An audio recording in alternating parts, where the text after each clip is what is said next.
காதலை ஏற்க மறுத்த கல்லூரி மாணவியின் வீட்டுக்குள் அத்துமீறி நுழைந்து அவரை தாக்க முயன்ற நபரை போலீசார் தேடி வருகின்றனர். விவரங்களை தருகிறார் செய்தியாளர் கண்ணன். கண்ணன், வணக்கம். இந்த சம்பவம் தொடர்பான மேலும் விவரங்கள் என்ன சொல்லலாம்? வணக்கம். அதாவது கன்னியாகுமரி மாவட்டம் கோச்சல் அருகே உள்ள மந்திவளை பகுதியைச் சேர்ந்தவர் ஜெனீஷ். 28 வயது இளைஞரான இவர் பக்கத்து ஊரான குன்னமலை பகுதியைச் சேர்ந்த கல்லூரி மாணவர் ஒருவரை காதலித்து வந்துள்ளார். வெளிநாட்டில் வேலை பார்த்து வந்த ஜெனீஷ் அந்த கல்லூரி மாணவியிடம் செல்போனில் தொடர்பு கொண்டு தனது காதலை வெளிப்படுத்தியுள்ளார். மாணவி அதை ஏற்க மறுத்ததாக கூறப்படுகிறது. இதனால் ஜெனீஷ் ஆத்திரத்தில் இருந்து வந்துள்ளார்.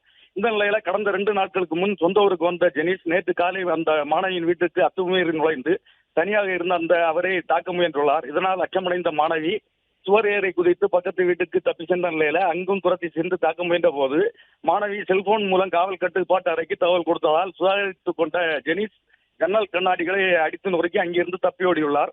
தகவல் அறிந்து சம்பவ இடத்துக்கு வந்த குளச்சல் போலீசார் விசாரணை மேற்கொண்டு தப்பி ஓடிய ஜெனீஷை தேடி வரும் நிலையில தாக்குதலுக்கு பயந்து சுவர் ஏறி குறித்து தப்பிய கல்லூரி மாணவியை இளைஞர் பின் தொடர்ந்து துரத்தி செல்லும் சிசிடிவி காட்சிகள் வெளியாகி அதிர்ச்சியை ஏற்படுத்தியுள்ளது. விவரங்களை வழங்கியமைக்க நன்றி கண்ணன். பிளே ஸ்டோர் மற்றும் ஆப் ஸ்டோரில் இருந்து பாலிமர் செயலியை QR கோடு மூலம் பதிவிறக்கம் செய்யுங்கள். செய்திகளை உடனுக்குடன் பெறுங்கள்.